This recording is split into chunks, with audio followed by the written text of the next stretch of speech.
15th, 2020, the world as we know it changed overnight.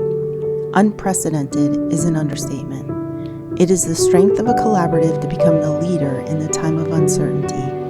While the door closed on schools, businesses, and human interactions, Kite quickly adapted to the needs of children and families in Enfield.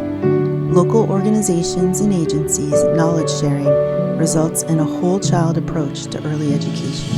These are examples of how Kite navigated the new normal.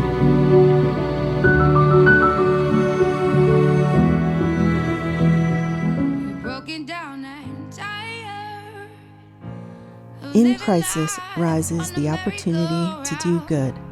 Kite's One Community campaign exemplifies how collaborations strengthen our community as a whole.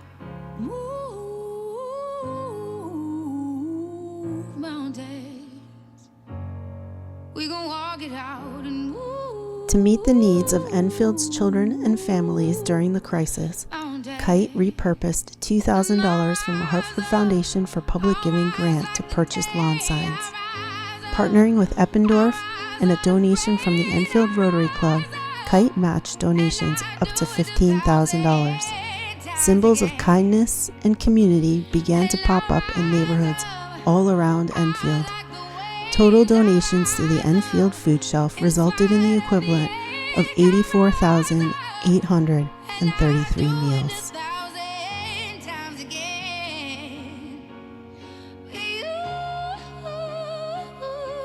Hello, I'm Kathleen Seveny from the Enfield Food Shelf.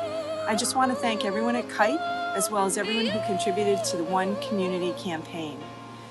This donation will provide meals to our friends and families in need in the Enfield area. We here at the Enfield Food Shelf thank you so much for this generous donation, and we're so proud to be here to serve you. Thank you.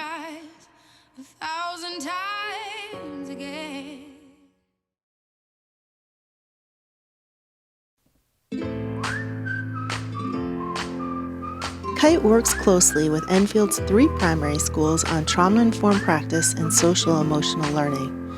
Knowing schools would be unable to hold in-person orientations this year, Kite worked with each school to create a book that showed kindergartners what the building looked like, what their schedules would be during the day, and introduced them to some of the people they would be meeting. Having a book that they could hold on to and look at as often as they wanted to alleviated stress and helped children transition successfully to school. I also wanted to thank Kite. So in the mail this week, and I don't know if any of the other K2 school liaisons got this, but I got an amazing Hazardville Memorial School picture book that Kite produced for us, and I wanted to thank Kite for that. Basically, it says, welcome to your new school, and there's full color pages. It's a book like this big, and it's a dozen or more pages long, and there's pictures of the principal. This is Mrs. Hunter. This is who you're going to see when you come into the school. This is our vice principal. Here's our library. Here's what our gym looks like. And it was a great little book, and especially the building, where I spent 6 years. Now I have a nice little memento. It's nice to have that, so I want to thank Kite for that.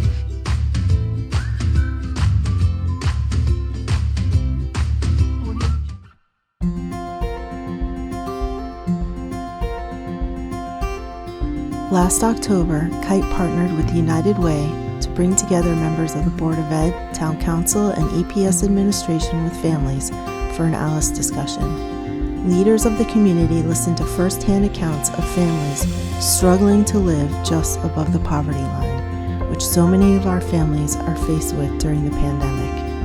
Through Zoom, Kite continues to convene and facilitate the 2Gen steering committee made up of various community partners.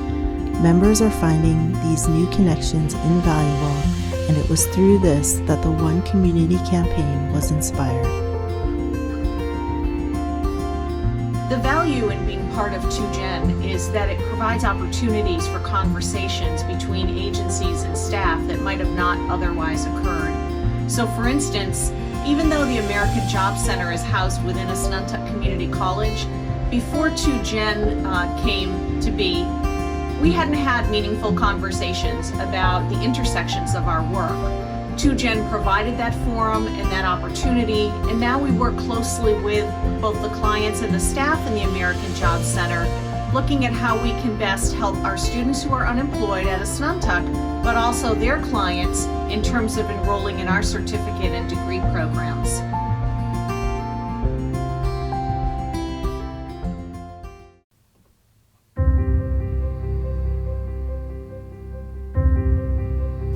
There has never been a greater need to support families than this year. The collaborative responded with unique ways to bring voices of family issues back to our table.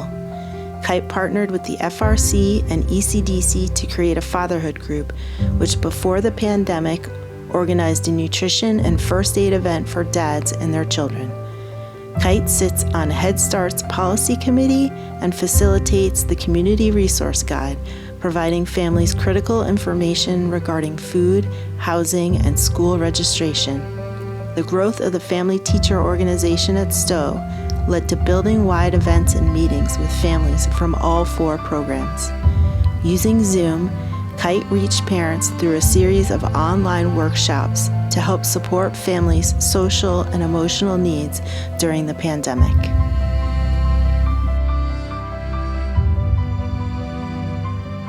As a parent, I think I'm not alone when I say that this year has brought a lot of challenges and struggles for my family.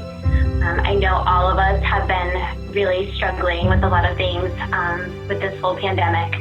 It has been a very different year, and I am truly thankful for the connections that I made and the help and support I received both during and before the pandemic through my involvement in Kite.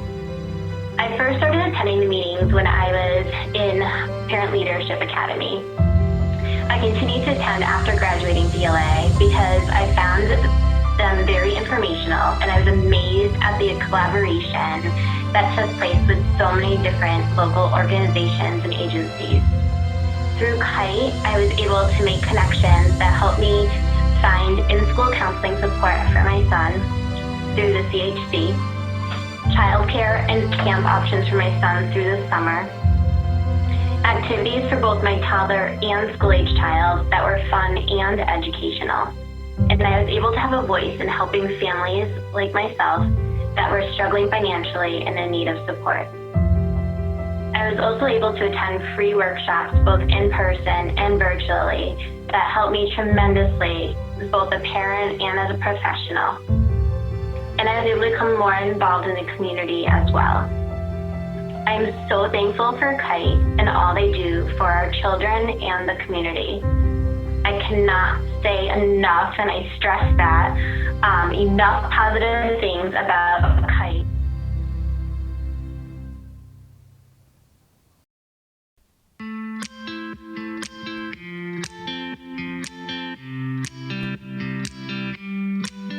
In the spring of 2020, Kite's Enfield Liaison 3-year campaign came to a close.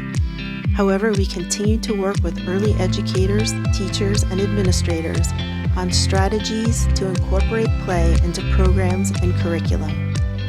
While our classrooms need to look different due to the pandemic, play is still how young children learn best. In fact, since children have had to social distance and not had the opportunities to play together, it is more critical than ever.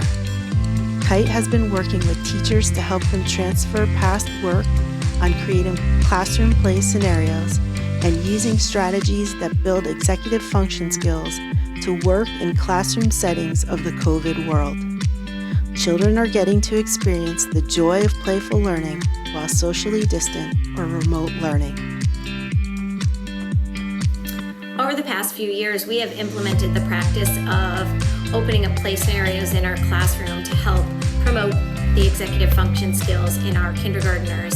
And it has just been amazing to watch the children play and learn at the same time and really enjoy themselves while developing those critical social skills and planning skills. In my classroom, one of the most favorite that we've done over the past few years has been opening a weather station. And with the installation of the weather satellites in our school courtyards, that has been even more beneficial to us because the children are able to check out the weather in the morning on the satellite, and then they get into the weather center and they're able to make accurate predictions of the weather or weather forecasts of weather across the country, not just here in Connecticut. And they're learning about different states and different weather patterns. It's just amazing. So to see the children taking on these roles of meteorologist, of researcher, of camera people, of bosses has been incredible. And I've noticed that not only are the children working in these small centers, but these centers are leading into other centers in the classroom, where last year we created a research center, and from there that research center became a Did You Know television show. And from there my students said, well, all these workers need to eat, so can we create a cafeteria? And they started feeding the workers. And then from there they said, well, can we teach them how to cook?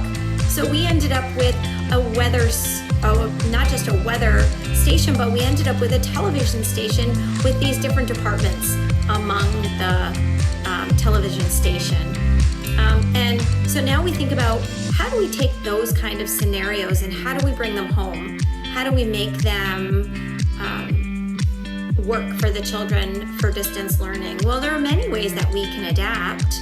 We can ask the children to start collecting recycled materials at home and have them build their own scenarios, maybe in their bedrooms or in their kitchen or wherever it is that they're learning, to help promote these executive function skills and build the play scenarios.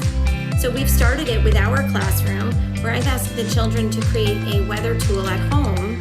And it was great to see the children come up with these creative ways to create weather tools, where they use toilet paper tubes to create binoculars, or somebody used a paper towel tube to create a telescope. And then I actually had one child who created his binoculars, but he also made sure to tell me that he was wearing his scientist coat as well. So he was really getting into the role of the meteorologist. So even though we're in this time of COVID, can we create these play scenarios at home? Can we alter our thinking? Absolutely. We can change the way we're doing things and allow our kids to play and still have fun at the same time, whether they're home or whether they're in the classroom with us.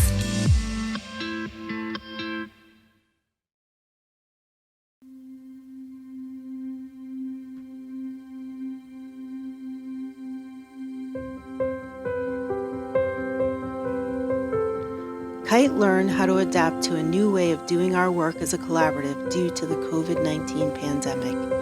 Through the use of new technology, we were able to bring our professional development series online and partnered with the Giselle Institute for Child Development to offer training for teachers and providers to address the challenges resulting from the pandemic. Workshops over the spring and summer were very well attended. Attendance increased with each event, and the most recent sold out and hit the maximum capacity. Survey results reported 90% shared that the information was helpful and relevant to the current COVID-19 situation. All participants surveyed said that they would welcome additional professional development opportunities around these important topics. Hello, I'm Barbara Hullock, second grade teacher at Hazardville Memorial School. It is a pleasure today to speak to you about PEG Oliveira and the beneficial trauma-informed workshops that I have attended, sponsored by Kite. PEG's workshops educated me on trauma and the adverse effects it can have on the developing brain, resulting in different and difficult behaviors. I now use strategies that assist me in seeing the whole child, who they are, and where they come from. For example, instead of saying, "What's wrong with this child?" my mindset is, what happened to this child? And how can I be a safe person for them? I have a better understanding of behaviors because those behaviors suggest a need, possibly a need of something I can provide. I have been building stronger relationships with children and their families in my classroom because of PEG's advice. PEG is a great listener. No matter the size or scope of a child's behavior, she listens, offers compassion, advice, and research-based feedback.